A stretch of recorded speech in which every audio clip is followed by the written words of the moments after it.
আসসালামু আলাইকুম সবাইকে, কেমন আছো তোমরা? আশা করি সবাই খুব ভালো আছো, সুস্থ আছো। তো আজকে হচ্ছে গিয়ে আমাদের সার্কেলের অন্তিম পর্ব। যদিও আমি আজকে লাস্ট ক্লাসে নিতে চাইছিলাম, বাট হয়তো বা আমি শেষ করতে পারবো না আজকের ক্লাসে, বাট যতটুকু পারি শেষ করতে পারবো আর কি, শেষ করার চেষ্টা করব। আমাদের আসলে 3টার দিকে ক্লাস শুরু হওয়ার কথা ছিল, বাট কারেন্ট চলে যাওয়ার কারণে আসলে এত লেট করে ক্লাস শুরু করা। বাট আশা করি তোমরা সাথে থাকো, ইনশাল্লাহ বুঝতে পারবা। ঠিক আছে? সো আজকের ক্লাসটা হচ্ছে গিয়ে 4.2 এর ম্যাথ সলভিং এবং আরও কিছু কনসেপ্ট শিখাবো। আমরা গত ক্লাসে আর কি, মানে চ্যাপ্টার ক্লাস নাম্বার 3-তে যে দ্বিতীয় অংশটা ছিল, সেই দ্বিতীয় অংশতে আমরা হচ্ছে গিয়ে স্পর্শকের কনসেপ্ট এবং অভিলম্বের কনসেপ্ট শেষ করছিলাম, তোমাদের মনে থাকার কথা। সো আজকের ক্লাসে হচ্ছে গিয়ে আরও কিছু কনসেপ্ট আমি তোমাদের দেখাবো। তার মধ্যে প্রথম যে কনসেপ্টটা আমি আজকের ক্লাসে তোমাদের দেখাবো, যে দুইটা স্পর্শকের অন্তর্ভুক্ত কোণ কেমনে বের করে, এই জিনিসটা দেখাবো। সো লেটস সে তোমাদের কাছে একটা বৃত্ত আছে, এবং এই বৃত্তে দুইটা স্পর্শক আছে। স্পর্শক দুইটা হচ্ছে গিয়ে লেটস সে, আমি আঁকায় নিই আগে। লেটস সে স্পর্শক দুইটা হচ্ছে, এটা একটা স্পর্শক, ঠিক আছে, এবং এটা আর একটা স্পর্শক। লেটস সে, ঠিক আছে, এ হলো দুইটা স্পর্শক। ঠিক আছে পোলাপান, কোন কোন পয়েন্টে এই স্পর্শক দুইটা কাজ করতেছে, কোন পয়েন্ট থেকে? এই যে এই পয়েন্ট থেকে। লেটস সে এটা পি বিন্দু। ঠিক আছে, আচ্ছা। অ্যান্ড আমরা বুঝতেই পারতেছি যে এখানকার যে সেন্টার, সেই সেন্টারটা হবে মোস্টলি এই জায়গাটাতে, এবং এখান থেকে আমাদের দুইটা লম্ব টানতে হবে, তাই না? একটা লম্ব হচ্ছে গিয়ে এইটা, যেটা আমরা ব্যাসার্ধ বলতেছি, আর একটা লম্ব হচ্ছে গিয়ে এইটা। ঠিক বলছি কিনা বলো? অবভিয়াসলি ঠিক বলছি। আচ্ছা, এখন এই যে দুইটা স্পর্শক, এবং আমরা সবাই জানি যে এই স্পর্শক দুইটার দৈর্ঘ্য সর্বদা কি হবে? সমান। অর্থাৎ একটা বৃত্তের বহিস্থ বিন্দু থেকে ওই বৃত্তেতে যদি দুই স্পর্শক আঁকাও, সর্বোচ্চ দুইটা স্পর্শক আঁকাতে পারবা। ঠিক আছে, এই হলো অবস্থা। সো আমরা গতদিনই এই স্পর্শকের যে দৈর্ঘ্যটা, সেটা আমরা বের করা শিখছি। এটাকে এ বিন্দু দেই, এটাকে বি বিন্দু দেই, এবং আমরা গতদিনই এই স্পর্শকের দৈর্ঘ্যটা বের করা শিখছি। আমি যদি লেটসে ধরে নিই যে স্পর্শকের দৈর্ঘ্যটা হচ্ছে ডি, এই ডিটা কত ভাইয়া বলেন তো দেখি? এই ডি মানে হচ্ছে গিয়ে সিম্পল লজিক, স্পর্শকের দৈর্ঘ্য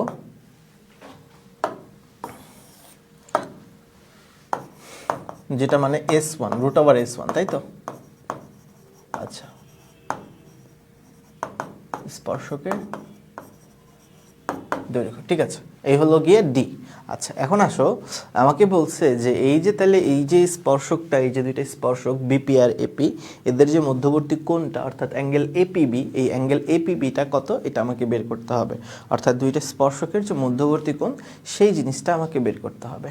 তার জন্য আমি জানি এইটা, যে স্পর্শক সর্বদাই স্পর্শবিন্দুতে ব্যাসার্ধের সাথে লম্ব ক্রিয়েট করে, তাই তো? স্পর্শক সর্বদাই স্পর্শবিন্দুতে ব্যাসার্ধের সাথে লম্ব আকারে থাকে। দ্যাট মিনস এইটাও একটা লম্ব, এটাও একটা লম্ব। তাহলে আমি যদি একটা কাজ করি, কি কাজ করি ভাইয়া? আমি যদি একটা কাজ করি, যে আমি যদি এই ও আর পি যোগ করে দেই, তাহলে আমরা বুঝতে পারবো যে এই যে অ্যাঙ্গেল, এই যে ত্রিভুজ এওপি এবং এই যে ত্রিভুজ এবিপি, সরি, এই যে ত্রিভুজ এওপি এবং এই যে ত্রিভুজ বিওপি, এই দুইটা কিন্তু সমকোণী ত্রিভুজ, তাই তো? আচ্ছা, যেহেতু এটা সমকোণী ত্রিভুজ, তার মানে আমি এই কোণটা খুব ইজিলি বের করা শিখতে পারবো। তো আমি ধরে নিই এই কোণটা হচ্ছে গিয়ে থিটা, ধরে নিই, তাহলে এটাও কি হবে? থিটা হবে। এখন যদি আমি এই থিটার ভ্যালুটা বের করতে চাই, আমি তো এইটুকু জানি যে এটা হচ্ছে আর, এটাও কি আর। তাহলে আমি তো এইটুকু বুঝতেছি যে ভাইয়া অ্যাঙ্গেল ত্রিভুজ এওপি থেকে যদি হিসাব করি, তাহলে থিটা কোণ যদি সূক্ষ্মকোণ হয়, তাহলে এখানে আমরা বলতে পারবো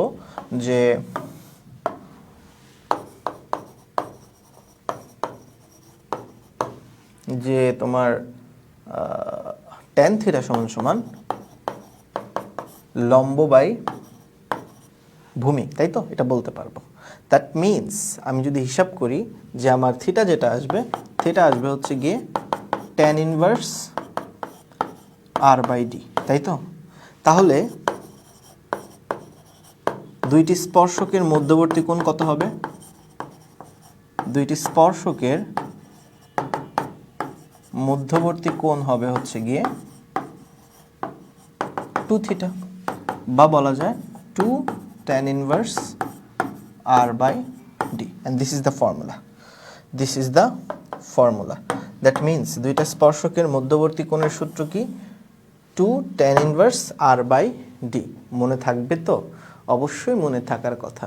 অর্থাৎ এই যে কোণটা, এই যে অ্যাঙ্গেল APB, এটা হবে হচ্ছে tan inverse r by d। তাহলে বলো তো দেখি অ্যাঙ্গেল AOB কি হবে? অ্যাঙ্গেল AOB হবে হচ্ছে গিয়ে ওই 180 মাইনাস 2 থিটা, অর্থাৎ বিপরীত কোণদ্বয়ের যোগফল 180 না? ওই কনসেপ্ট অনুসারে এটা একটা প্রুফ তোমরা ছোটবেলায় শিখছো 9 10-এ। তাহলে মনে রাখবা যে অ্যাঙ্গেল BOP যেটা, সরি অ্যাঙ্গেল AOB যেটা, সেটা হবে হচ্ছে 180 ডিগ্রি মাইনাস 2 থিটা, বা স্পর্শক দ্বয়ের মধ্যবর্তী কোণ। ঠিক আছে, এটা মাথায় রেখো। ওকে, ঠিক আছে। তাহলে প্রথম কনসেপ্ট আমাদের খুব ইজিলি সমাপ্ত হয়ে গেল, আমরা খুব ইজিলি বুঝে গেলাম। এইবার চলো নেক্সট কনসেপ্টে চলে যাই। নেক্সট কনসেপ্ট থেকে আমরা কিছু কনসেপ্ট আগে শুরুতে শিখে নিব। নেক্সট কনসেপ্টটা শুরু হবে হচ্ছে জ্যা দিয়ে। দেখো কি বলছে, বলছে জ্যায়ের দৈর্ঘ্য ও কেন্দ্রে উৎপন্ন কোণ, ও কেন্দ্রে উৎপন্ন কোণ। ঠিক আছে, এই দুটো জিনিস বের করতে বলছে। অর্থাৎ আমাদের কাছে একটা জ্যা দেয়া থাকবে। জ্যা মানে তো বুঝোই, জ্যা মানে বৃত্তের উপরস্থ যে কোনো দুইটা বিন্দুর সংযোজক রেখা, তাই তো? লেটস সে এই হচ্ছে আমাদের জ্যা। ঠিক আছে, এই হচ্ছে আমাদের জ্যা, এটা হচ্ছে এই ত্রিভুজে এই বৃত্তের জ্যা। আচ্ছা, তো আমাদের কি করবে জানো? আমাদের এই জ্যায়ের মধ্যবিন্দুটা দেওয়া থাকবে। হ্যাঁ, আমাদের এই জ্যায়ের মধ্যবিন্দুটা দেওয়া থাকবে। এখন আমি যদি এই জ্যায়ের মধ্যবিন্দু থেকে কেন্দ্রের সংযোজক রেখা আঁকাই, আমরা সবাই 9 থেকে পড়ে আসছি, কেন্দ্র থেকে কোনো একটা জ্যায়ের মধ্যবিন্দুর যে সংযোজক রেখা, সেটা সর্বদাই ওই জ্যায়ের উপর লম্ব হয়। আচ্ছা, এখন এই জ্যায়ের এই বৃত্তের যে ব্যাসার্ধ দুইটা, সেই দুইটা কি কি? একটা হচ্ছে এইটা এবং একটা হচ্ছে গিয়ে এইটা।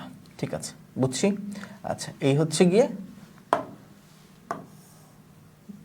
দুইটা ব্যাসার্ধ। এখন আমাকে বলছে এই যে জ্যাটা, লেটস সে এটা এবি জ্যা, এই এবি জ্যায়ের যে দৈর্ঘ্য, সেই দৈর্ঘ্যটা আমাকে বের করতে বলছে। ঠিক আছে, এটা আমরা সরল রেখা যখন পড়ছি তখন অলরেডি একবার বের করছি, তাই আমরা এখানে আর বের করব না, এখানে জাস্ট ডিরেক্ট লিখে দিব।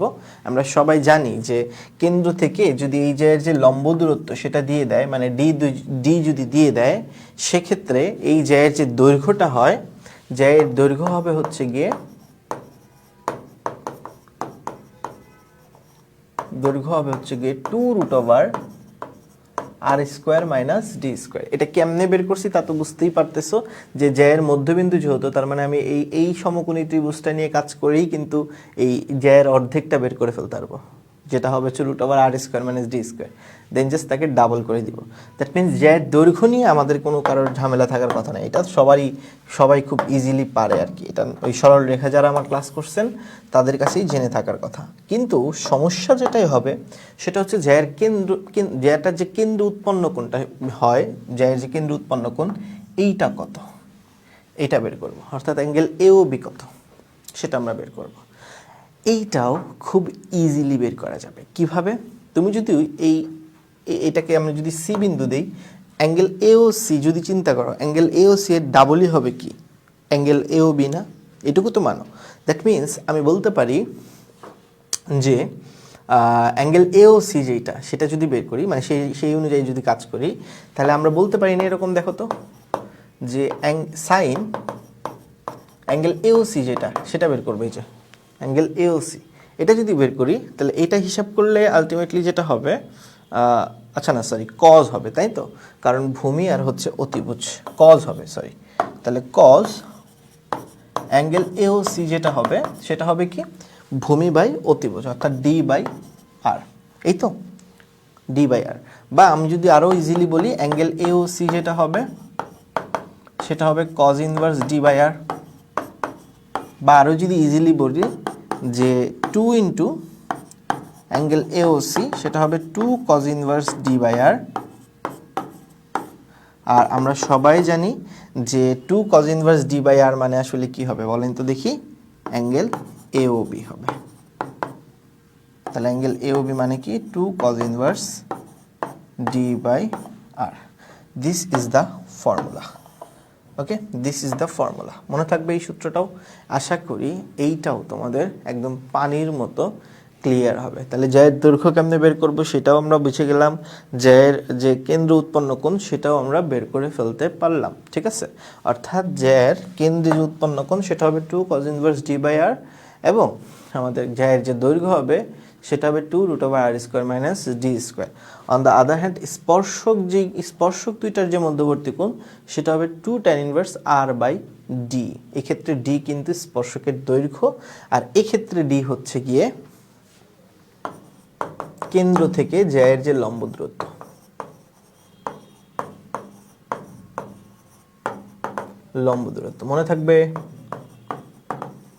মনে থাকবে কিনা বলে ফেলেন। আশা করি বুঝতে পেরেছি। আচ্ছা, যদি বুঝে থাকেন তাহলে চলেন পরবর্তী কনসেপ্টে চলে যাই। একটা ম্যাথ দেওয়া আছে, দেখেন কি বলছে। বৃত্তের ব্যাসার্ধ এত, কেন্দ্র থেকে এর জ্যা 3,2 বিন্দুতে সমদ্বিখণ্ডিত হয়, তার দৈর্ঘ্য। সেম লজিক, ডি বের করেন আগে। ডি কত হবে? ভুজদ্বয়ের বিয়োগফল হোল স্কোয়ার, কোটিদ্বয়ের বিয়োগফল হোল স্কোয়ার। কেন্দ্র থেকে জ্যায়ের যে লম্ব দূরত্ব, মানে ওই যে দুইটা বিন্দুর যে ডিস্টেন্স, ঠিক আছে, মধ্যবিন্দু এবং কেন্দ্রের যে ডিস্টেন্স, সেটাই তো ডি। তাহলে এটা যদি হিসাব করি এটা হবে 4, তাহলে √5, আর আর দেওয়া আছে হচ্ছে কি 5। তাহলে জ্যায়ের দৈর্ঘ্যটা কি হবে? 2 √r² মাইনাস √5 স্কোয়ার, বা বলা যায় 2√20। This is your answer. Okay, this is your answer. So এগুলো পারা যাবে আশা করি, এগুলো একদম সোজা জিনিস, এগুলো পারতে হবে, ঠিক আছে।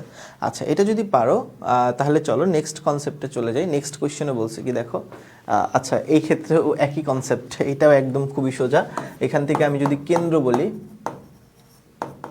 কেন্দ্র 0,0 হবে, এটা এতদিনে বুঝে যাওয়ার কথা, এবং ব্যাসার্ধ যেটা হবে সেটা হবে r। তাহলে জ্যায়ের দৈর্ঘ্য যেটা হবে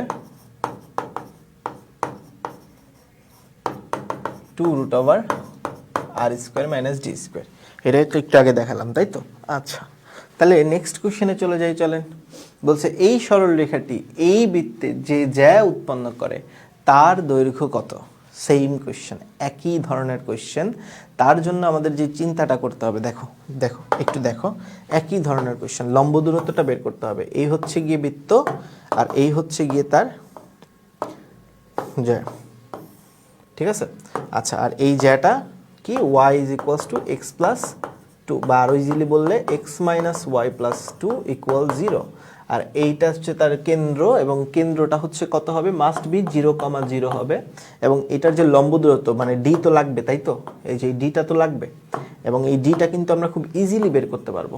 লম্ব দূরত্ব আমরা বের করা শিখছি না কেন্দ্র থেকে যে লম্ব দূরত্বটা হবে সেটা হবে মডুলাস দিবা একটা, কারণ আমরা জানি যে ইকুয়েশন থাকলে লম্ব দূরত্ব বের করতে হয়, মডুলাস উপরে ওই রেখাটাকে বা ওই ইকুয়েশনটাকে রিপিট করতে হয়।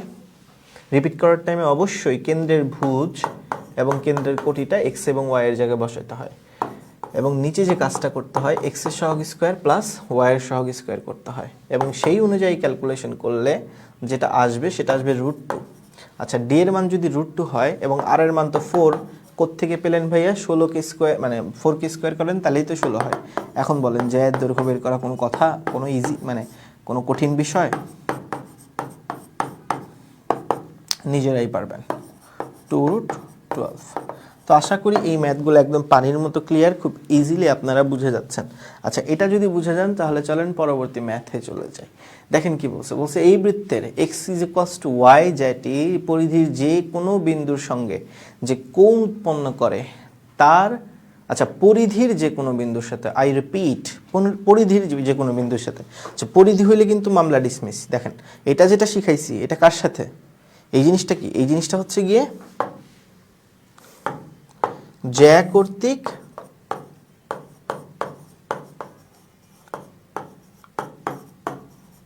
কেন্দ্রে উৎপন্ন কোণ, ঠিক আছে, উৎপন্ন কোণ। তাহলে পরিধির যে কোনো বিন্দুর সাথে উৎপন্ন কোণটা কিরকম হবে? এটা একটু তাড়াতাড়ি লিখে দিই।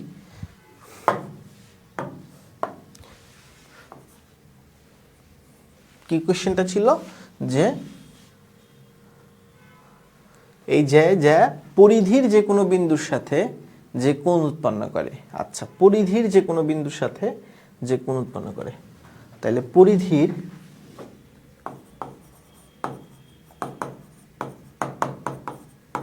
যে কোনো বিন্দুর সাথে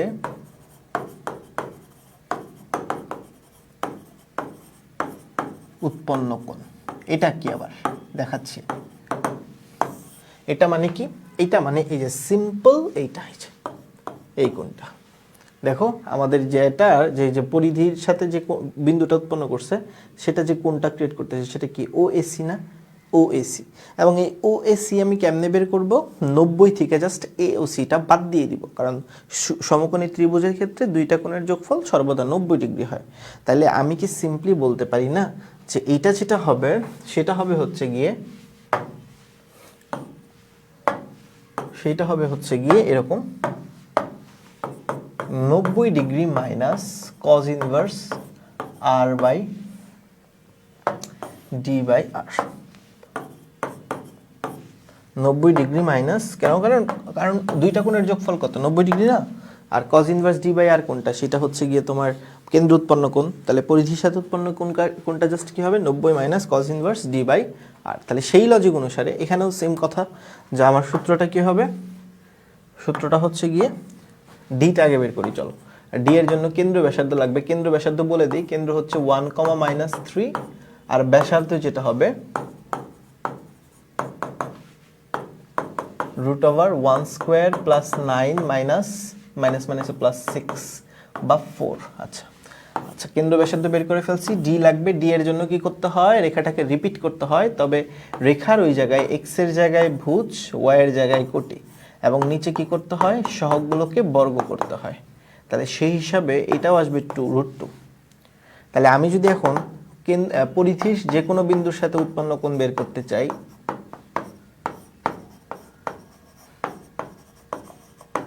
বিন্দুর সাথে উৎপন্ন কোণ যদি বের করতে চাই সেটা কি হবে? 90 degree minus cos inverse d by r. D কত? √2 আর আর কত? 4। তাহলে যে অ্যান্সারটা আসবে সেটাই হবে আমাদের আনসার। দ্যাট মিনস লজিকটা খুবই সিমিলার, যদি সিম্পল, যে যদি কেন্দ্রের সাথে উৎপন্ন কোণ বের করতে বলে সেক্ষেত্রে কজ ইনভার্স ডি বাই আর, আর যদি পরিধির যে কোনো বিন্দুর সাথে উৎপন্ন কোণ বের করতে বলে তাহলে জাস্ট 90 মাইনাস করতে হবে, এই আর কি। আচ্ছা, যদি এটা বুঝে থাকি তাহলে চলো নেক্সট কনসেপ্টে চলে যাই, জ্যায়ের সমীকরণ। এবং এই জ্যায়ের সমীকরণটা খুবই খুবই খুবই ইম্পর্টেন্ট। এই যে এখন থেকে যে কয়টা কনসেপ্ট শেখাবো, প্রত্যেকটা concept, each and every concept খুবই গুরুত্বপূর্ণ, ঠিক আছে? আচ্ছা, এই কনসেপ্টগুলো শেখার পূর্বে তোমাকে জাস্ট কিছু রিমাইন্ডার দিতে হবে। হ্যাঁ, রিমাইন্ডারটা কি? রিমাইন্ডারটা হচ্ছে গিয়ে গত ক্লাসের রিমাইন্ডার, যে আমরা টি দিয়ে একটা জিনিসকে মিন করতাম। বলো তো দেখি, টি দিয়ে কি মিন করতাম? টি দিয়ে যেটা মিন করতাম সেটা কি? x1 plus y1 plus 2g। X এর জায়গায় কি হইতো? x plus x1 divided by 2, 2f y plus y1 divided by 2 plus c equal 0। এটা হচ্ছে ট্যানজেন্ট, তাই তো? এটি কি? Tangent. On the other hand s1টা জাস্ট কি হইতো বলো তো দেখি পোলাপান? s1টা যেটা হইতো x1² plus y1² plus 2g x1 plus 2f y1 plus c। এইটা মানে কি আবার ভাইয়া? এটা মানে হচ্ছে যে স্পর্শকের দৈর্ঘ্যের যেই স্কোয়ার করলে যেটা, মানে এক্স এর জায়গায় x1 বসাবো, মানে যেই বিন্দু থেকে স্পর্শক বের করা হয় সেটা, এবং y এর জায়গায় y1 বসাবো। সো এই রিমাইন্ডার দুইটা জিনিস কিন্তু মাথায় রাখবা, যে টি দিয়ে আমরা কি মিন করি আর এস দিয়ে কি মিন করি। টি দিয়ে মিন করি x² এর জায়গায় x1, y² এর জায়গায় y1, এবং x এর জায়গায় x plus x1 divided by 2, y এর জায়গায় y plus y1 divided by 2, আর s1 দিয়ে যেটা মিন করি সেটা হচ্ছে গিয়ে x এর জায়গায় x1, y এর জায়গায় y1, এইটা। ওকে, যদি এগুলো বুঝে থাকো তাহলে চলো প্রথম কনসেপ্টে চলে যাই, স্পর্শজ্যা। এটা দিয়ে কি মিন করে? এটা দিয়ে যেটা মিন করে সেটা হলো এরকম, এটা যদি একটা বৃত্ত হয় এবং একটা বহিস্থ বিন্দু থেকে যদি এই বৃত্তের উপর আমি দুইটা স্পর্শক টানি, এটা একটা লেটস স্পর্শক, আমি জিনিসটাকে একটু ঘুরাইয়া দিলাম, ঠিক আছে। ওকে, এটা একটা স্পর্শক, এবং আরেকটা স্পর্শক যদি টানি,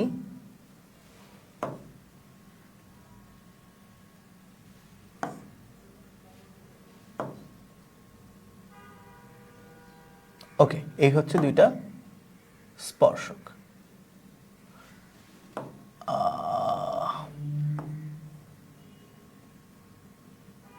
ঠিক আছে, এই হচ্ছে দুইটা স্পর্শক। ঠিক আছে, সো আমরা লেটস সে পি বিন্দু থেকে দুইটা স্পর্শক টানলাম। ওকে, অ্যান্ড আমরা বুঝতে পারতেছি যে এই যে দুইটা স্পর্শক তারা অবশ্যই দুইটা পয়েন্টে টাচ করছে। একটাকে বলা হয় হচ্ছে গিয়ে লেটস সে একটাকে দিলাম আমরা এ বিন্দু আর একটাকে দিলাম হচ্ছে বি বিন্দু। তাহলে এরা দুজন কিন্তু স্পর্শ বিন্দু। ঠিক আছে, এবং আমরা বুঝতে পারি যে এই বিন্দুটার যে সেন্টার, সেই সেন্টারটা অবভিয়াসলি কোথায় হবে, এই জায়গাকার কোনো একটা পয়েন্টে হবে। এবং আমরা জানি যে এই দুইটা হচ্ছে গিয়ে ব্যাসার্ধ, তাই তো? এই দুইটা হচ্ছে গিয়ে ব্যাসার্ধ। ঠিক আছে পোলাপান, বুঝতে পারো কিনা বলো? আচ্ছা, যদি বুঝে থাকো তাহলে এই যে দুইটা স্পর্শ বিন্দু, এই স্পর্শ বিন্দু দ্বয় যদি তুমি সংযোজক রেখা টানো এই স্পর্শ বিন্দু দ্বয়ের, তাইলে যে জ্যাটা তুমি পাও, অর্থাৎ স্পর্শ বিন্দু দ্বয়ের যেই সংযোজক রেখা দ্বয়ের যে জ্যাটা তুমি পাও, এই জ্যাটাকেই বলতেছি হচ্ছে গিয়ে, এই এ বিকেই বলতেছি হচ্ছে গিয়ে আমরা স্পর্শ জ্যা। বুঝছো? বুঝছো কনসেপ্টটা? তার মানে সিম্পল লজিক যে ভাই তুমি যদি একটা বহিস্থ বিন্দু থেকে কোনো একটা পয়েন্টের উপর স্পর্শক টানো, তাহলে ওই যেই স্পর্শ বিন্দু দুইটা পাবা, সেই স্পর্শ বিন্দু দ্বয়ের যে সংযোজক রেখা, সেটাই হচ্ছে গিয়ে স্পর্শ জ্যা। আর বহিস্থ বিন্দুটা অবশ্যই পরীক্ষাতে দেওয়া থাকবে। তাহলে এখন এই স্পর্শ জ্যায়ের ইকুয়েশনটা কেমন হবে? এই স্পর্শ জ্যায়ের ইকুয়েশন সিম্পলি যেটা হবে t ইকুয়াল is 0, মানে ট্যানজেন্টের যে ইকুয়েশন সেটাই। তাহলে স্পর্শ জ্যায়ের ইংলিশ হচ্ছে ট্যানজেন্ট কর্ড। ট্যানজেন্ট হচ্ছে স্পর্শক আর কর্ড হচ্ছে জ্যা। ঠিক আছে, ট্যানজেন্ট কর্ডের ইকুয়েশন সিম্পলি যেটা হবে t ইকুয়াল 0, মানে স্পর্শকের ইকুয়েশন যে কথা, ট্যানজেন্টের ইকুয়েশন একই কথা। ঠিক আছে, স্পর্শকের ইকুয়েশন যে কথা, ট্যানজেন্টের ইকুয়েশন একই কথা। বুঝাইতে পারছি? ক্লিয়ার হয়ে গেছে স্পর্শ জ্যা। আচ্ছা, তার মানে আমাকে কখনো যদি স্পর্শ জ্যা বের করতে বলে, ভাই আমরা হইল গিয়া স্পর্শকের যে সমীকরণ সেটাই বের করব। x1 y1 কোনটা হবে? বহিস্থ বিন্দুটা হবে, জাস্ট এই আর কি ডিফারেন্স।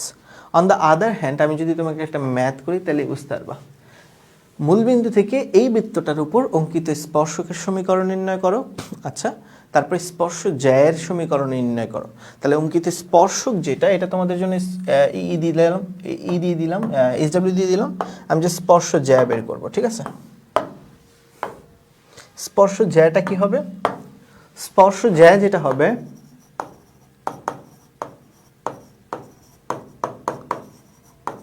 x1, তাই তো? মানে x এর জায়গায় x1, y এর জায়গায় y1, x এর জায়গায় x plus x1 divided by 2, আর y এর তো নাই, y এর জায়গায় হইলে y plus y1 divided by 2 হইতো। So the answer will be -5x plus 20, বা বলা যায় x minus 4 equal 0. This is the answer. So এত সোজা, স্পর্শ জ্যা বের করতে তোমার 1.5 মিনিটও লাগবে না। মানে জাস্ট সোজা কথা, ট্যানজেন্টের যে সমীকরণটা ওইটা বসাই দিবে, তাইলেই হবে, আর কিচ্ছু লাগবে না। 1.5 মিনিটও লাগার কথা না। আচ্ছা, যদি এটা হয়ে যায়, চলো এই কোশ্চেনটা কি বলছে দেখো। ফাইন্ডিং দ্য লেন্থ অফ কোড অফ কন্ট্যাক্ট। ঠিক, কর্ড অফ কন্ট্যাক্ট মানে স্পর্শ জ্যায়ের দৈর্ঘ্যটা বের করতে বলছে। ঠিক আছে, স্পর্শ জ্যায়ের দৈর্ঘ্যটা বের করতে বলছে। আচ্ছা, স্পর্শ জ্যায়ের দৈর্ঘ্যটা যদি বের করতে চাও, স্পর্শ জ্যা যদি তুমি বের করে ফেলতে পারো, স্পর্শ জ্যায়ের দৈর্ঘ্যটা বের করা কোনো কঠিন কিছু আমার তো মনে হয় না। স্পর্শ জ্যাটা তুমি যদি বের করতে পারো, স্পর্শ জ্যায়ের দৈর্ঘ্যটা বের করা কোনো কঠিন কিছু। কেমনে আমি তোমারে বুঝাই, তারা আমি বৃত্তটা দেখাই। আচ্ছা, আমি এখানে লিখে এইখানেই করাই, মানে প্রুফটা করাই দিই। স্পর্শ জ্যায়ের দৈর্ঘ্যটা যদি তুমি বের করতে চাও, এটা তো সমীকরণ, এটা তো সমীকরণ, তাই তো? আচ্ছা, এখন চলো আমি চাইছি স্পর্শ জ্যায়ের দৈর্ঘ্যটা বের করবো তোমার। হ্যাঁ, স্পর্শ জ্যায়ের দৈর্ঘ্যটা কেমনে বের করবো দেখো তো। এই যে রেখাটা, এই যে লম্বটা, এই লম্বটাকে কি আমি ডি দিয়ে প্রকাশ করতে পারি না? আগের মতোই, হ্যাঁ, এটাকে আমি ডি দিয়ে প্রকাশ করতে পারি না? আর সিম্পল লজিক, এটাকে আর দিয়ে প্রকাশ করতে পারি না? এখন কোনো মতে যদি আমি কেন্দ্র থেকে লম্ব দূরত্বটা মানে ডিটা যদি বের করতে পারি, তাহলে স্পর্শ জ্যায়ের দৈর্ঘ্যটা বের করা কোনো কঠিন কিছু? স্পর্শ জ্যায়ের দৈর্ঘ্য আসলে ওই জ্যায়ের যে দৈর্ঘ্য সেই কনসেপ্ট।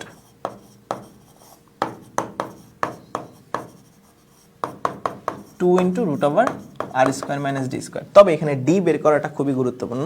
ডিটা কেমনে বের করবো? যে সমীকরণ দেওয়া আছে, একটা পয়েন্ট দেওয়া আছে কেন্দ্র, সেই কেন্দ্র থেকে ডি মানে লম্ব দূরত্ব বের করতে পারবো না? অবশ্যই বের করতে পারবা। তাহলে সেই কনসেপ্ট অনুযায়ী আমি এখানেও বের করতে পারবো। তবে লেন্থ বের করার জন্য অবশ্যই আগে কোড অফ কন্ডাক্টের আচ্ছা এটাকে কোড অফ কন্ট্যাক্টও বলা হয়, হ্যাঁ। ট্যানজেন্ট কর্ডকে আরেকটা নাম দেওয়া হয়, সেটা কি? কোড of contact. Chord of contact, ঠিক আছে, okay. So chord of contact কি বলছে? বলছে যে লেন্থ বের করতে বলছে। সো লেন্থ আগেই বের করবো না, আগে কর্ড অফ কন্ট্যাক্টের ইকুয়েশন বের করি।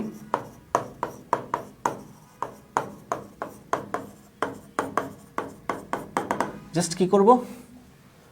x1 x into 4 plus y1 minus 4 into x plus x1 divided by 2 minus 2 into y plus y1 divided by 2 minus 11 equals 0.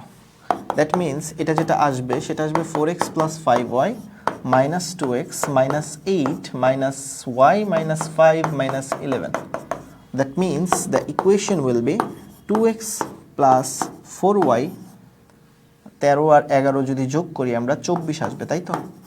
24, বা আমি যদি আরও ক্যালকুলেশন করি x plus 2y minus 12 equals 0. তো এটা হচ্ছে ইকুয়েশন। এখন আসো, এই যে ইকুয়েশনটা পাইলাম, এই ইকুয়েশন থেকে লেন্থ কেমনে বের করবো ভাইয়ারা? আমার লেন্থ বের করার ওয়েটা হচ্ছে আগে ডি বের করতে হবে, অর্থাৎ কেন্দ্র থেকে লম্ব দূরত্বটা বের করতে হবে, ডিস্টেন্স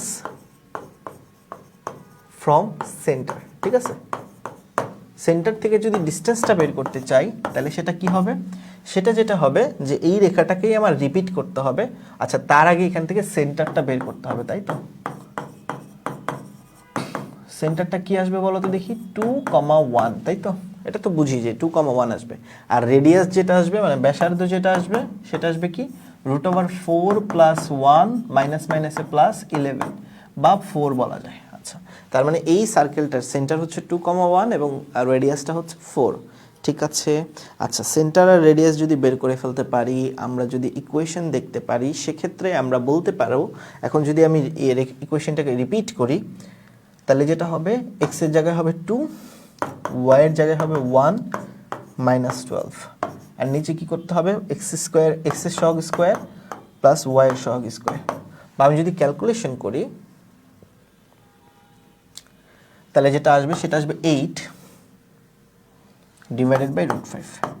এখন বলো, লেন্থ বের করার কোনো কঠিন কিছু? 2 ইন্টু আর স্কোয়ার মানে 4 স্কোয়ার মাইনাস 8 বাই √5 স্কোয়ার।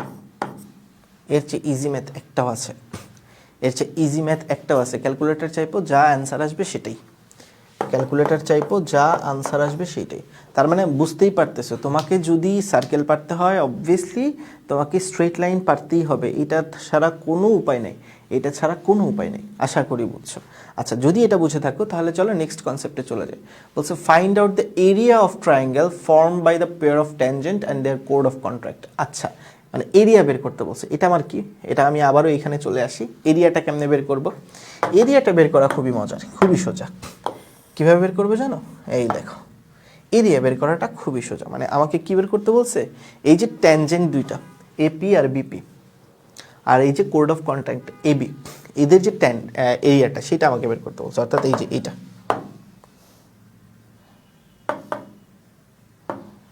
অর্থাৎ আমাকে এইটা বের করতে বলছে,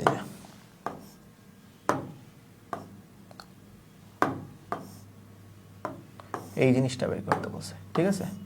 এটা বের করতে বলছে, এই এপিবি বের করতে বলছে, ঠিক আছে? এখন এই এপিবিটা কেমনে আমরা বের করবো? লুক এট দ্য বোর্ড, তাহলে বুঝতে পারবা এপিবি কেমনে বের করা যায়। এইটাও খুবই সোজা যদি তুমি একটু ফলো করো আমার দিকে। কেমনে ফলো করবা? তুমি ফার্স্ট অফ অল যে কাজটা করবা, তোমার তো ডি বের হয়ে এবি বের হয়ে গেছে, বাট এবি নিয়ে প্যারাখল, এবি তো বের হয়ে গেছে, মানে বেস বের হয়ে গেছে। তাহলে বেস যদি বের হয়ে যায়, বেস তো বের হয়ে গেছে, মানে এবি তো দৈর্ঘ্য বের হয়ে গেছে, তার মানে বেস যদি বের হয়ে যায় তাহলে তুমি বলতে পারো না যে এপিবি যেইটা, এপিবি এই যে এই এপিবিটা, এই এপিবি হচ্ছে গিয়ে অবভিয়াসলি একটা সমদ্বিবাহু ত্রিভুজ, কারণ এর এপি এবং বিপি এই দুটো সেম, বাহু সমান, যেহেতু স্পর্শক বহিস্থ স্পর্শকের অবভিয়াসলি বাহু সমান হয়, সেক্ষেত্রে এই এপি আর বিপি সেম হবে। এপি বিপি যদি সেম হয় এটা একটা সমদ্বিবাহু ত্রিভুজ হবে। আচ্ছা, সমদ্বিবাহু ত্রিভুজ যদি হয়, সমদ্বিবাহু ত্রিভুজের সূত্র কি সবাই জানি, সূত্রটা কি ভাইয়া বলেন তো দেখি?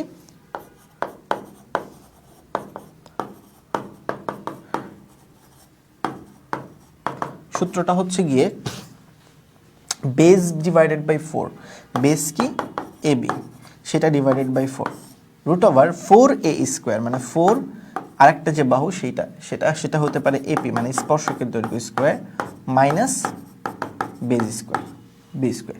This is the formula. এবং আমরা বুঝতেই পারতেছি এবি হচ্ছে এখানে কোড অফ কন্ট্যাক্ট, মানে হচ্ছে গিয়ে স্পর্শজার, এবং এপি বা বিপি হচ্ছে গিয়ে স্পর্শকের দৈর্ঘ্য।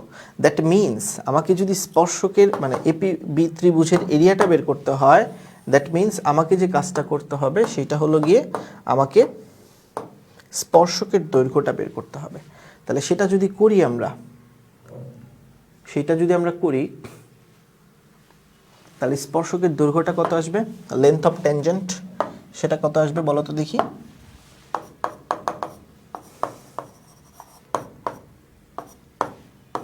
তোমরা পরে যখন রেকর্ডিং দেখবা তখন অবশ্যই একবার পজ করে কোশ্চেনটা পড়ে নেবা। আমি কোশ্চেন পড়তেছি না, বিকজ একটু তাড়াতাড়ি করার চেষ্টা করতেছি, এই জন্য তোমাদের সময় বাঁচানোর জন্য। আচ্ছা, লেন্থ অফ ট্যানজেন্ট কেমনে বের করবো? Simple logic, root over S1 সবাই জানি, মানে জিনিসটাই রিপিট করব, খালি ওই পয়েন্টটা বসাই দেবো এক্স এর জায়গায় আর ওয়াই এর জায়গায়, তাই তো? দ্য আনসার উইল বি কত আসবে? 16 10, তাহলে কত হয়? 16 আর 10 26, 26 37, তাই তো? তার মানে 37 যদি বাদ দিই, 37 যদি বাদ দিই, 25 আর 4 কত? 41, তাহলে 37 বাদ দিই 41 থেকে, তাহলে 2 আসবে কোড অফ লেন্থ অফ ট্যানজেন্ট। আর লেন্থ অফ কোড অফ কন্ট্যাক্ট কত? কর্ড অফ কন্ট্যাক্ট কত? একটু আগে বের করলাম, সেটা একটা আসছিল, তাই তো? সেটা কত আসছিল? আচ্ছা, এটা একটু ক্যালকুলেট করিয়ে নিই। Root over 4 square minus 64/5 into 2, 8√5/5 মানে 8/√5। আচ্ছা, 8/√5, আচ্ছা 8/√5, তাহলে 8/√5।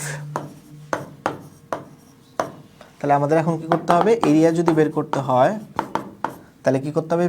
b/4 মানে base by 4, base by 4 root over 4a square minus base square,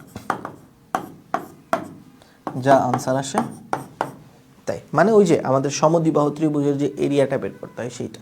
আচ্ছা, তাহলে এটা যদি বুঝে যায় তাহলে চলে যাই next.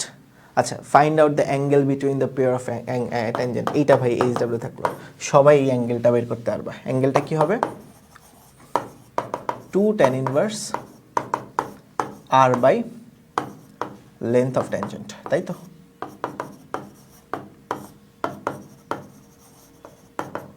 Length of tangent. So এটা বের করে ফেলবা, ঠিক আছে? সো এটা অবশ্যই তোমরা বের করবা, ঠিক আছে? ঠিক আছে ভাইয়ারা, আশা করি পারবা ইনশাআল্লাহ এটা করতে। আচ্ছা, যদি এটা পারো তাহলে চলে যাই নেক্সট কনসেপ্টে। জ্যায়ের মধ্যবিন্দু যদি দেওয়া থাকে তাইলে ওই জ্যায়ের ইকুয়েশন কি হবে? অর্থাৎ একটা জ্যা আছে, সেই জ্যায়ের মধ্যবিন্দু আছে, জ্যায়ের মধ্যবিন্দু আছে, লেটস সে এই যে এইটা, আগেই যেটা করাইছি, আগেটা কি ছিল? জ্যায়ের দৈর্ঘ্য, বাট এখন হচ্ছে জ্যায়ের মধ্যবিন্দু দেওয়া আছে, অর্থাৎ এই পয়েন্টটা দেওয়া আছে, এই পয়েন্টটা দেওয়া আছে, লেটস সে x1, y1 এটা দেওয়া আছে। এটা যদি দেওয়া থাকে তাহলে ওই জ্যায়ের যে সমীকরণটা হবে, the equation will be t equal s1, এবং এটা অন্তরের অন্তঃস্থলে গেঁথে নিবা, ছোট্ট ছোট্ট করে মনে রাখবা। দেখো, যদি কোড অফ কন্ট্যাক্ট বের করতে বলে, মানে স্পর্শ জ্যা বের করতে বলে, তাহলে t equal 0, আর যদি মধ্যবিন্দু দেওয়া থাকে সেক্ষেত্রে হবে টি ইকুয়াল S1। আশা করি বুঝছো। S1 কেমনে বের করে, ট্যানজেন্ট কেমনে বের করে, এই জিনিসগুলো কিন্তু অলরেডি দেখায় আসছি। আর এখানে x1 y1 কোনটা হবে, মধ্যবিন্দুটা হবে। ঠিক আছে, বুঝছি। যদি বুঝে থাকো এই কোশ্চেনটার দিকে তাকাও, তাহলে আরো ভালো মতো বুঝতে পারবা। দেখো কি বলছে। বলছে যে এই বৃত্তের একটি জ্যায়ের মধ্যবিন্দু হচ্ছে -2,3, ওই জ্যায়ের ইকুয়েশন বের করতে বলছে। কত এটা ইজি দেখো। তাহলে বৃত্তের ইকুয়েশনটা কি? বৃত্তের ইকুয়েশন হচ্ছে x² + y² - 81 = 0, তাই তো? s দিয়ে প্রকাশ করছি। আচ্ছা, তাহলে এটা ট্যানজেন্টটা কি হবে? x(x1) y(y1) - 81 = 0, তাই তো? বা আমি যদি আরো বলি -2x + 3y - 81 = 0। ঠিক আছে, বোঝা গেল?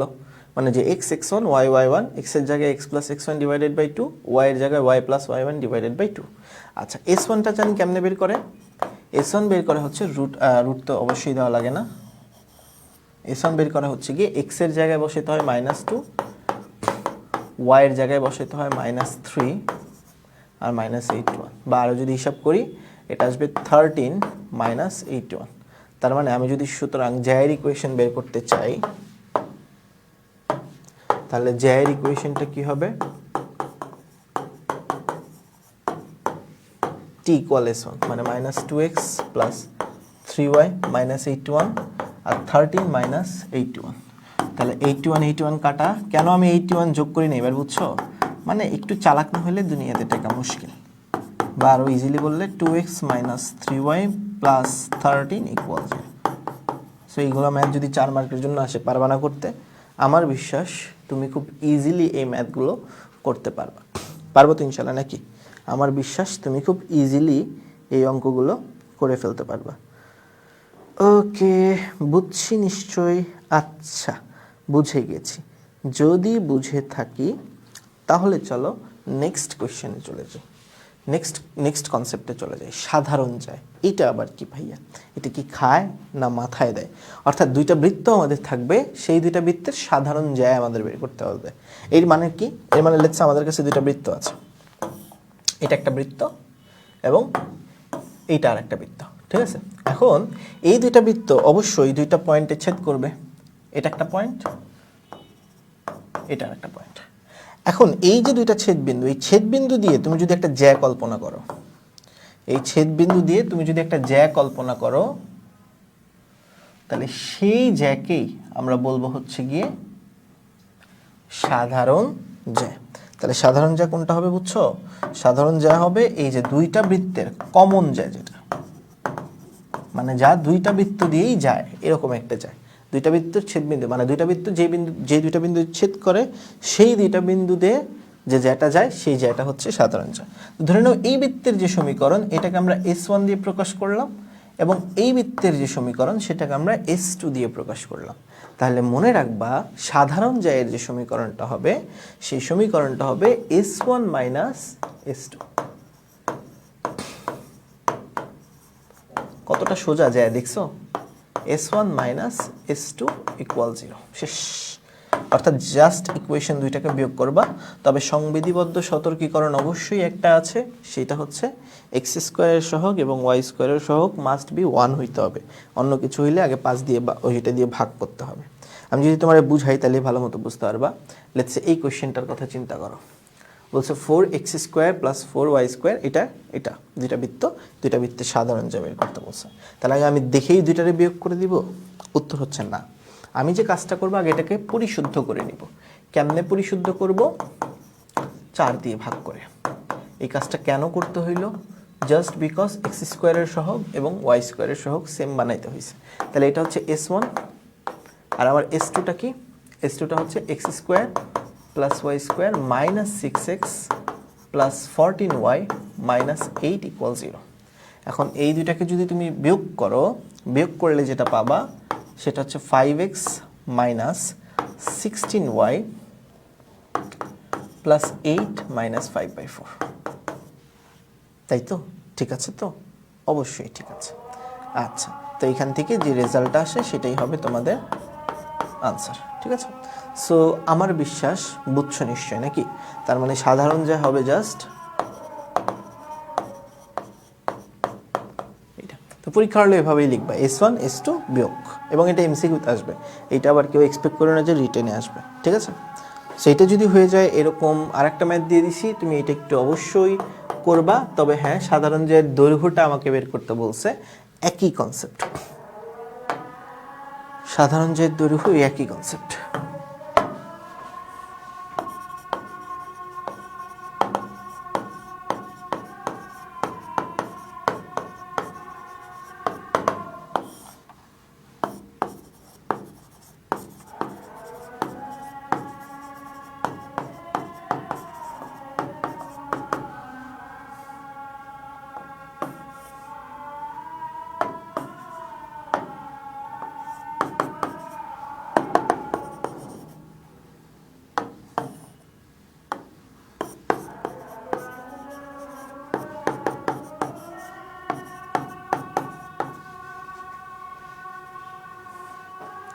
স্পর্শজায়ের মতোই, ঠিক আছে, বুঝো নি?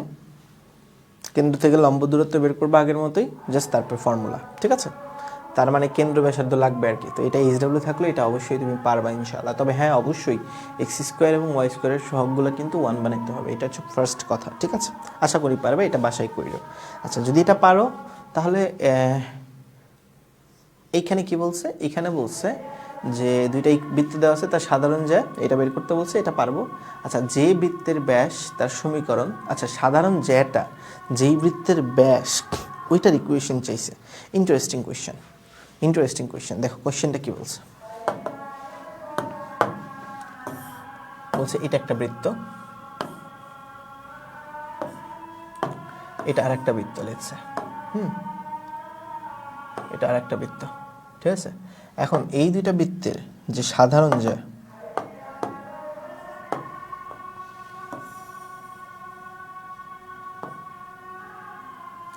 এই জ্যাটা যেই বৃত্তের ব্যাস, এই জ্যাটা যে বৃত্তের ব্যাস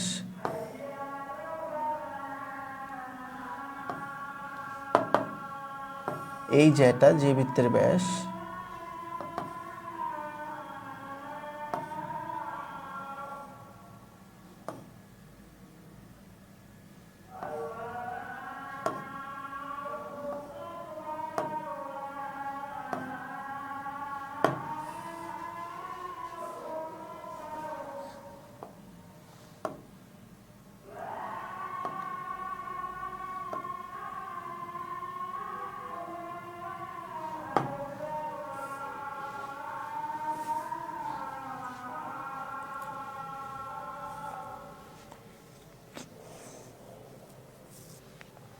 তাহলে শুনেন, তাহলে এই যে জ্যাটা, এই জ্যাটা যেই বৃত্তের ব্যাসে, যে নীল পার্পল কালারের যে বৃত্তটা, এই বৃত্তের ব্যাস, তাহলে এই বৃত্তের ব্যাসের ইকুয়েশন বের করতে বলছে।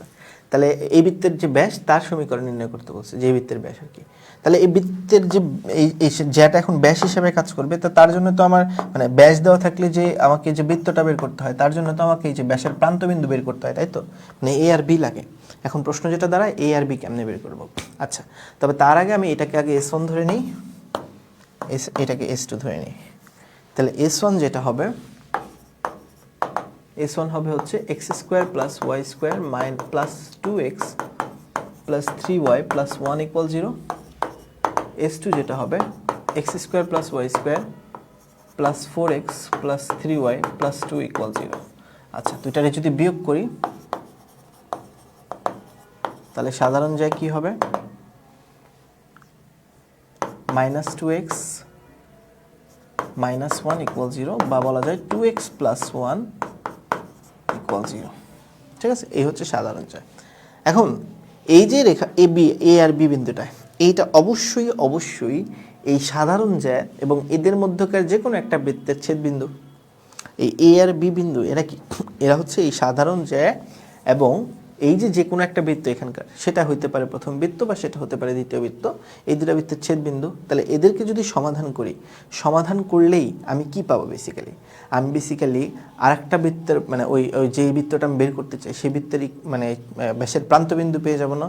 কারণ আমার যে সাধারণ জ্যা এটা তো ওই ব্যাসের প্রান্তবিন্দু, মানে ওই জায়গাটা ব্যাস ধরতে বলছে। তাহলে যেহেতু তাদের ব্যাস ধরতে বলছে, তার মানে নির্ণয় বৃত্তটার যে ব্যাসের প্রান্তবিন্দু হবে সেটা হবে এই যে এ আর বি। তাহলে আমি এখন এ আর বি কেমনে বের করব? এ আর বি বের করার জন্য আমি যে কাজটা করব সেটা হচ্ছে গিয়ে এর ধরে নিব -1/2। তাহলে এখন এক্স এর মান যে কোনো একটা ইকুয়েশনে বসাই, -1/2 যে কোনো একটা জায়গায় বসাইলেই আমি ওয়াই পেয়ে যাব। তো আমার ওয়াই যেটা হবে এটা হবে 1/4, এটা হবে -1 প্লাস 3y প্লাস 1 ইকুয়াল 0, বা বলা যায় y² plus 3y plus 1/4 equal 0। ঠিক আছে? আচ্ছা, সো ফাইনালি y যেটা আসবে, y আসবে হচ্ছে ক্যালকুলেটর যদি চাপি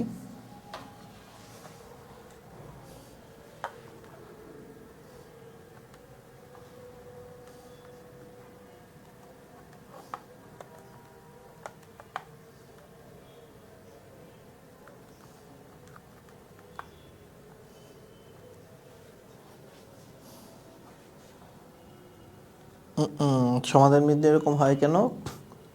আমি কি ঠিকঠাক লিখছি? আমার ব্যাস ঠিক আছে, ঠিক আছে, সবই তো ঠিক আছে। 4y - 1 তাহলে হবে -1/2। ওয়েল, ভুল গেল কোথায় ব্যাসের প্রান্তবিন্দু বের করার টাইমে? আচ্ছা, এটা তো অন্য মোডে আছে। এটা হবে হচ্ছে গিয়ে 1, 3 আর 0.25। আচ্ছা, এই ক্যালকুলেটর ডিস্টার্ব, চলো আমরা একটু আমাদের নিজস্ব ক্যালকুলেটর যেটা আছে সেটা দিয়ে করি। ইকুয়েশনে যাই, 3, 1, তারপরটা কত 3 আর 1/4, 3 আর 0.25 কি আসতেছে রে? 1, 3 আর 0.25 না, মাইনাস আছে কারোটার সামনে, কি ব্যাপার? এরকম বিদঘুটে রেজাল্ট আসে কেন? আচ্ছা, কিছু করার নাই, মানে এখান থেকে আমি প্রসিজিওরটা বলে দিই। এখান থেকে দুইটা রেজাল্ট আসবে, y1 আর y2। ঠিক আছে, এখান থেকে দুইটা রেজাল্ট আসবে, সেই দুইটা রেজাল্ট হবে হচ্ছে গিয়ে ব্যাসের প্রান্তবিন্দু দুইটা রেজাল্ট। ঠিক আছে, মানে দুইটা y আর x তো দুইজনের জন্যই সমান। তারপরে জাস্ট ইকুয়েশনটা যেটা হবে সেটা হবে x - x1 into y - y1 plus x - x1 into x - x2 plus y - y1 into y - y2। তার মানে নির্ণয় বৃত্তের যে ইকুয়েশনটা হবে সেটা কেমন হবে জানো? সেটা হবে এরকম, মানে ডাটা ঠিকঠাক থাকলে হয়ে যেত, বুঝছো? বাট ডাটা আনফরচুনেটলি ঠিক নাই, বুঝতে পারছি, বা আমি হয়তো ক্যালকুলেশনে কোথাও ভুল করছি। তার মানে x - x1 into x - x2, এটাও তো আলটিমেটলি হাফই, আর y - y1 আর y2 বের করতে হবে। মানে প্রসেসটা আমি লিখে দিচ্ছি আর কি, এভাবে করে জিনিসটা করতে হবে। এখান থেকে y1 আর y2 বের হবে, এই জায়গায় জাস্ট বসাই দিবে। বুঝতে পারছি? প্রসেস এই টাইপেরই। আশা করি এই প্রসেসটাও তুমি বুঝে গেছো। যদি এটা বুঝে যাও তাহলে চলে যাই নেক্সট কনসেপ্টে, দুইটা বৃত্তের পারস্পরিক অবস্থানে। এইটা দিয়ে আবার কি মিন করে ভাইয়া? এইটা খুবই খুবই খুবই গুরুত্বপূর্ণ একটা কনসেপ্ট। ঠিক আছে, এটা খুবই গুরুত্বপূর্ণ একটা কনসেপ্ট, দুইটা বৃত্তের পারস্পরিক অবস্থান। আচ্ছা, এমন হইতে পারে দুইটা বৃত্ত বাইরে অবস্থান করতে পারে, মানে পরস্পরকে না টাচ করে অবস্থান করতে পারে, অথবা হইতে পারে দুইটা বৃত্ত একদম পরস্পরকে টাচ করে আসে, এরকম অবস্থান হইতে পারে। অথবা এরকম হইতে পারে যে দুইটা বৃত্ত আলটিমেটলি একদম কোলাইড করে আছে, ভিতরে আছে। এবং আরেকটা হইতে পারে হচ্ছে গিয়ে দুইটা বৃত্ত একদম ভিতরে, মানে একদমই ভিতরে আছে, মানে এরকম চারটা কনসেপ্ট হইতে পারে। দেখো, এরকম চারটা কনসেপ্ট হইতে পারে। দেখো, সো এক্ষেত্রে কি, এক্ষেত্রে একদম বাইরে আছে। এক্ষেত্রে একদম কি আছে? দেখো, বাইরে, বহিস্থ অবস্থায় আছে। আচ্ছা, যদি বহিস্থ অবস্থায় থাকে, দুইটা বৃত্ত একদম বহিস্থ অবস্থায় থাকলে C1 আর C2 এই দুইটা যেটা হবে সেটা হবে R1 প্লাস R2। ঠিক আছে? আচ্ছা, এটা একটু সামনে নিয়ে যাই। দাঁড়াও,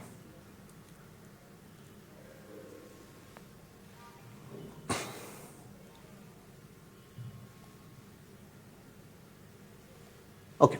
সো যেটা বলতেছিলাম যে ভাইয়ারা দুইটা বৃত্ত একদম বাইরে অবস্থান করতে পারে, মানে টাচ না করে অবস্থান করতে পারে, সেক্ষেত্রে আমার কন্ডিশনটা কি হবে, কেন্দ্র দুইটার যে যোগ, C1 আর C2 দিয়ে মেনলি কেন্দ্র বুঝাচ্ছি, কেন্দ্র দুইটার যে যোগ সেই দুইটার যোগফল হবে R1 প্লাস R2, আর যে বড়, অর্থাৎ কেন্দ্র দুইটার দূরত্ব অবভিয়াসলি R1 প্লাস R2 চেয়ে বড় হবে যখন দুইটা বৃত্ত একদম দূরে দূরে আছে।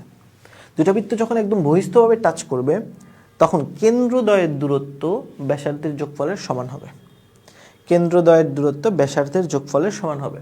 এবং দুইটা বৃত্ত যখন একদম বহিস্থভাবে আছে তখন তার যে ট্যানজেন্ট হবে বা স্পর্শক হবে সেটা 4টা। অন দ্য আদার হ্যান্ড দুইটা বৃত্ত যখন এরকম একদম বহিস্থভাবে টাচ করে আছে তখন আমার স্পর্শক হবে 3টা। আচ্ছা, সাধারণ স্পর্শক যেটা বলতেছি আর কি, কমন ট্যানজেন্ট যেটা বলতেছি, কমন ট্যানজেন্ট। আচ্ছা, এবার আসো, দুইটা বৃত্ত ধরো ছেদ করে আছে, এক্ষেত্রে কি কন্ডিশন?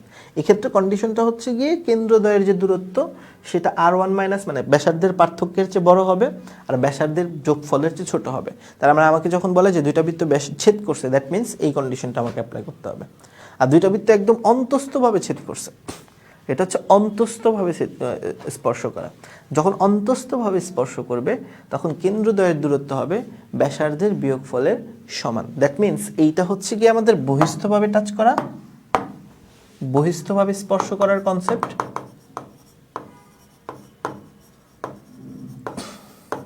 আর এটা হচ্ছে অন্তস্থভাবে স্পর্শ করার কনসেপ্ট। মনে থাকবে, এই দুইটা জিনিস মনে থাকবে। এটা হচ্ছে বহিস্থভাবে স্পর্শ করার কনসেপ্ট আর এটা হচ্ছে অন্তস্থভাবে স্পর্শ করার কনসেপ্ট। এই দুইটা একটু মাথার মধ্যে গেঁথে নিতে হবে এবং এই দুইটা নিয়ে আমাদের কাজ করতে হবে, ঠিক আছে? তার মানে আমি যদি বলি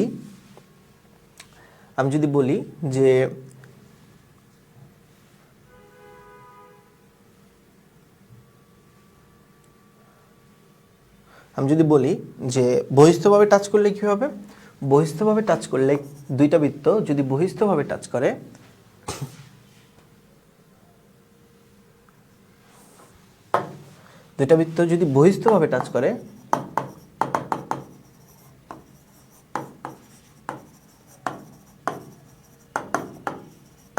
তাহলে C1 আর C2 যে ডিসটেন্স সেটা হবে R1 প্লাস R2।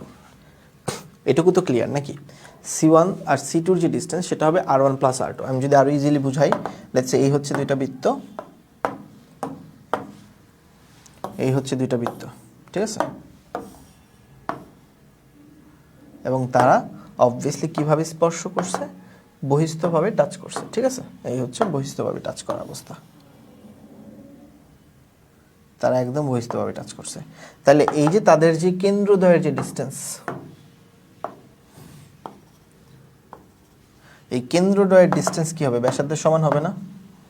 তাদের যে কেন্দ্রদ্বয়ের ডিসটেন্স, এই কেন্দ্রদ্বয়ের ডিসটেন্স কি হবে, ব্যাসার্ধের সমান হবে না? এইটাই আর কি কন্ডিশন। তার মানে আমাকে যদি কোনো একটা এক্সামে বলে দেয় যে দুইটা বৃত্ত বহিস্থভাবে টাচ করছে, তাহলে মনে রাখবো তাদের যে কেন্দ্রদ্বয়ের দূরত্ব সেটা কি হবে, ব্যাসার্ধের যোগফলের সমান। এবং আমি যদি এইটাকে R1 বলি আর এটাকে C1 বলি, এটাকে যদি C2 বলি আর এইটুকু যদি কি R1 বলি, তাহলে আমি কি স্পর্শ বিন্দুটাও বের করতে পারবো না? দেখো তো, স্পর্শ বিন্দুটাও কিন্তু আমি বের করতে পারবো। এবং আমার যে স্পর্শ বিন্দুটা হবে এই ক্ষেত্রে সেইটা আমার C এবং C1 C2 কে কি করবে বলো তো দেখি, বিন্দুটি C1 C2 কে R1 R2 অনুপাতে অন্তর্বিভক্ত করবে, এটা মনে রাখবা। তার মানে স্পর্শ বিন্দু আমার বহিস্থভাবে টাচ করলে C1 এবং C2 কে কিভাবে বিভক্ত করে, R1 R2 অনুপাতে অন্তর্বিভক্ত করে। সেম লজিক আমি যদি অন্তস্থভাবে বলি, সেম লজিকটাই যদি আমি অন্তস্থভাবে হয় তাহলে যেটা হবে সেটা কিরকম হবে,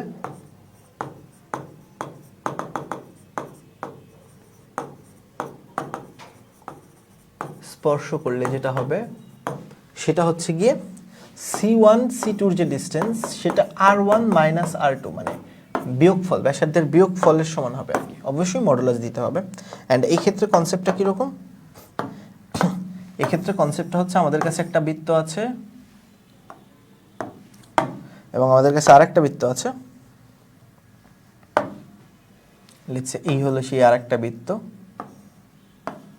এবং তারা আলটিমেটলি যে কাজটা করছে তারা হচ্ছে ভিতরের দিক দিয়ে কোলাইড করছে, ভিতরের দিক দিয়ে টাচ করছে, এবং এটা হচ্ছে তার টাচ করার যে অবস্থানটা সেইটা, এবং আমার যে দুইটার যে কেন্দ্র, সেই কেন্দ্র দুইটা যদি দেই আমরা,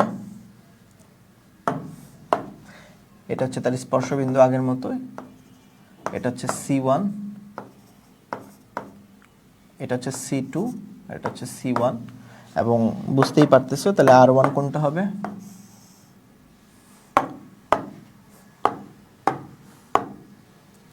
এই পুরাটা হবে হচ্ছে R1 আর এইটুকু হবে হচ্ছে R2, ঠিক আছে। সো এই হলো অবস্থা, পুরোটা হবে R1 আর এইটুকু হবে R2। তাহলে C1 C2-র যে ডিস্টেন্স দেখেই বুঝতে পারতেছি যে C1 C2-র যে ডিস্টেন্স সেটা হবে কি R1 মাইনাস R2। বুঝতে পারছি দুইটার মধ্যেকার পার্থক্য, দুইটার মধ্যেকার পার্থক্য হচ্ছে গিয়ে এক জায়গায় বহিস্থভাবে টাচ করা আর এক জায়গায় অন্তস্থ। মেইনলি পরীক্ষাতে এই দুইটাই আসে, তো তাই এই দুইটা আলাদা করে দেখাচ্ছি, নাহলে তো এই যে এইটাই দেখানো হইতো, ঠিক আছে। বাট মেইনলি পরীক্ষাতে এই দুইটাই আসে, তো এই জন্য এই দুইটা দেখাচ্ছি, ঠিক আছে। এবার আসো, তাহলে এর যদি হয় অবস্থান, তাহলে এখন বলো তো দেখি পি বিন্দুটা বহিস্থভাবে স্পর্শ করে নাকি অন্তস্থভাবে, এখন বহিস্থভাবে। তাহলে মনে রাখবা অন্তস্থভাবে স্পর্শ করলে কিভাবে বিভক্ত করে পি বিন্দু, পি বিন্দু C1 C2 কে R1:R2 অনুপাতে বহির্বিভক্ত করবে।